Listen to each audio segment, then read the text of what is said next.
Hey guys, my name is Misha and this is my channel where I post all planting related content. If this is something that interests you, it would mean the world if you would consider subscribing. If you're new to my channel, welcome. I am today filming part of a series, My Hoya Alphabet, and today we're doing the letter B. Meaning, it's just easier, it's faster, and I can focus on how I grow them and just kind of letting you know their journey and whether they have been difficult or not so difficult for me. So today on my Hoyas that start with the letter B, I only have 5, and a couple of them I think are considered OGs and basic in the plant community because they are readily available. So I'm gonna start with those. So this particular one is Miss Hoya Bella, and gosh, I did struggle with this one. This one was a plant that I purchased from Etsy, and it was a full plant that they did not ship properly, and when it got to me, it was off the planter.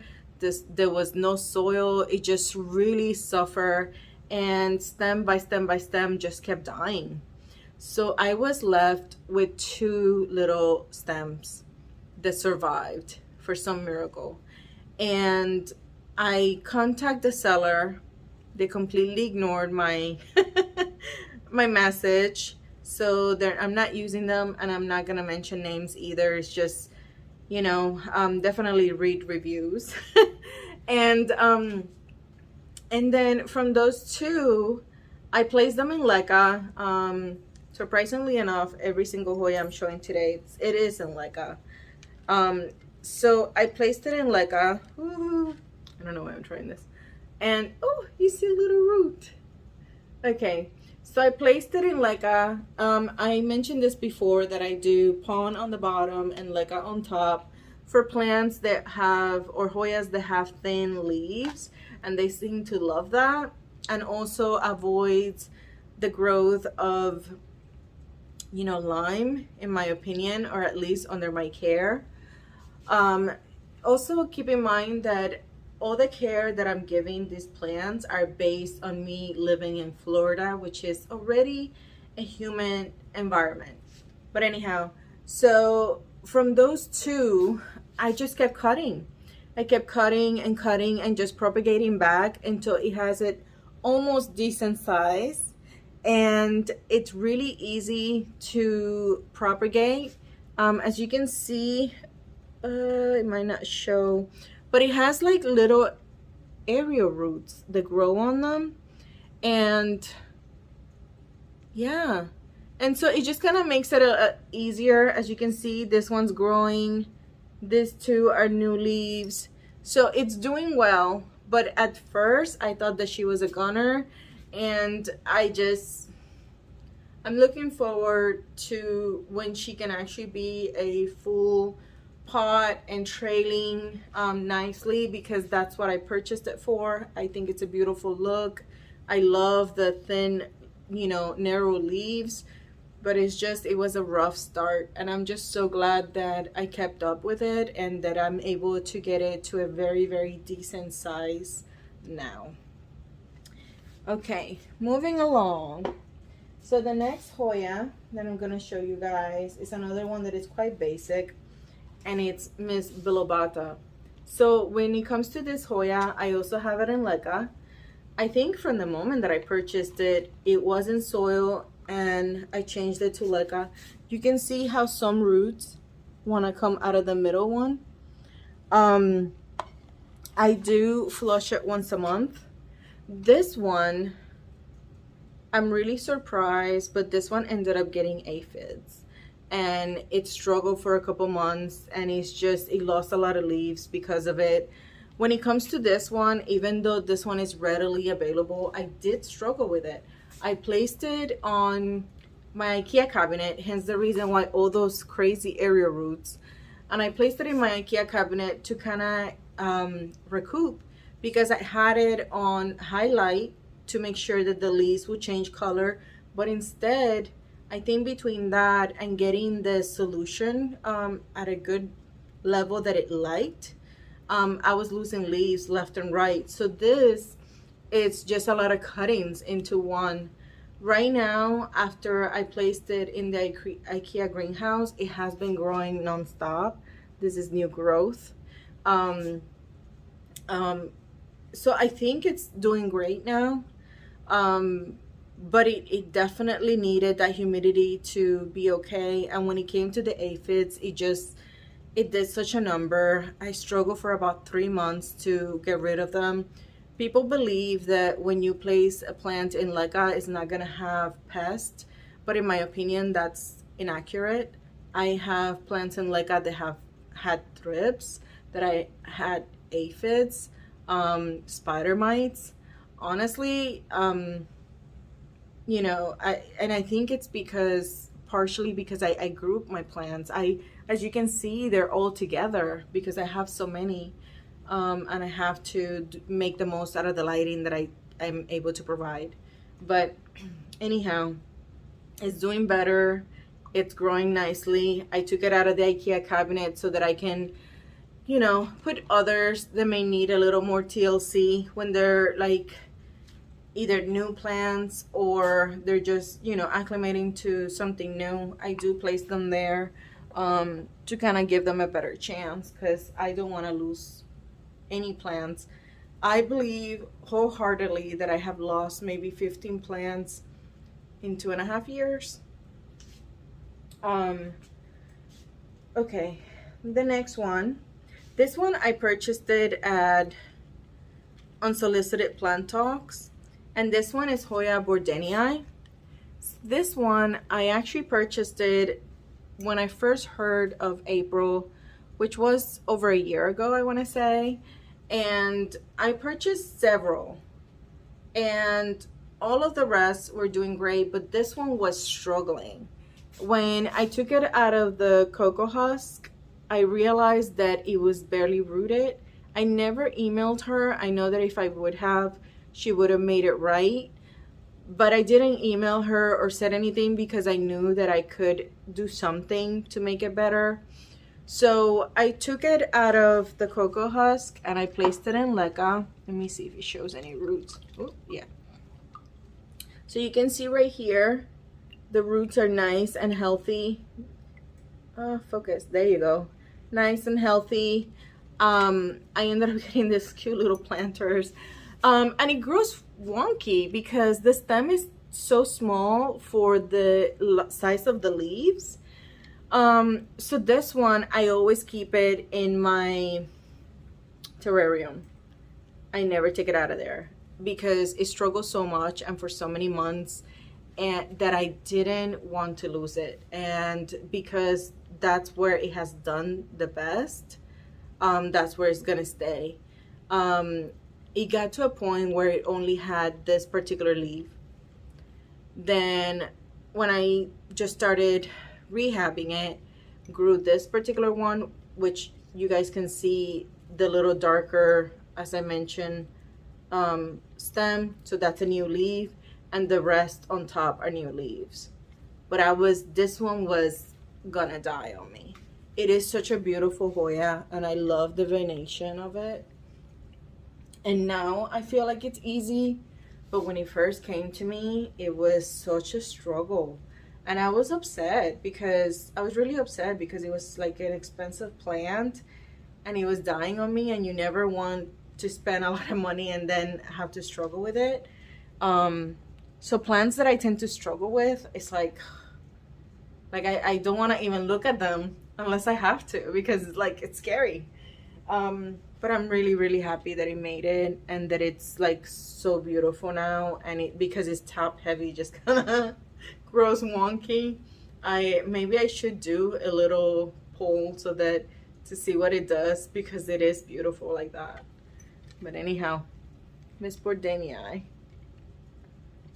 Then the next one that I have, I actually acquired this one at a swap that I made with Gussie at Gussie's Plants, and I do know that I have a video of the plants that I received from him. And this one is the Hoya Wong, Gong, and Goy. That. And it's doing great. Like, he sent it to me. It wasn't, I don't believe it was rooted, and it grew this little tendril and this new leaves. The new leaves are so cute. So it's definitely doing really good. Let me see if I can see any roots. Oh, look at that. Wow, someone loves leca. Little proud of that.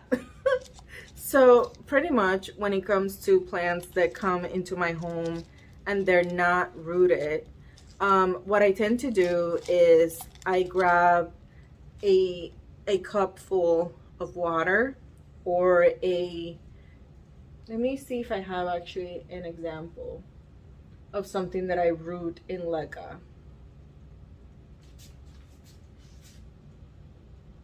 I do not have an example. I thought it was rooted in something. But anyhow, so I grab